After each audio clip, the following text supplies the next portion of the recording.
দেখতেই পাচ্ছেন অন্ধকার রাত, শুটিং করছি আমরা। আমি এসেছি রামপুরহাটে বেশ কটি এক ঝাঁক নতুন ছেলেপুলের সঙ্গে একটা শর্ট ফিল্মের শুটিং করতে। তো এখন কিছু ডিটেলসে বলছি না, শুধু এইটুকু বলছি যে হয়তো একটু অন্য মানের হতে চলেছে ব্যাপারটা, খুব অন্য কনসেপ্ট নিয়ে কাজটা করা।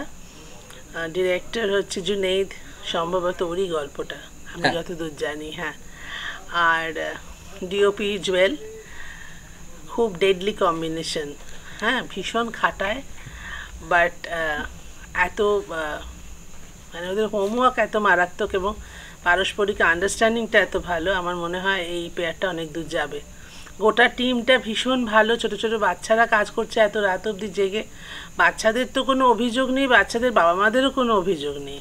তো এই জিনিসটা আমার কাছে খুব ভালো লাগলো, খুব ইন্সপায়ারিং পুরো জিনিসটা। মনে হচ্ছে কাজটা ভালো হবে। কাজটা আসুক, আমি আর কিছু বলছি না কাজটা সম্বন্ধে, কিন্তু আমি এটুকু বলতে পারি কাজটা করে আমার খুব ভালো লাগছে।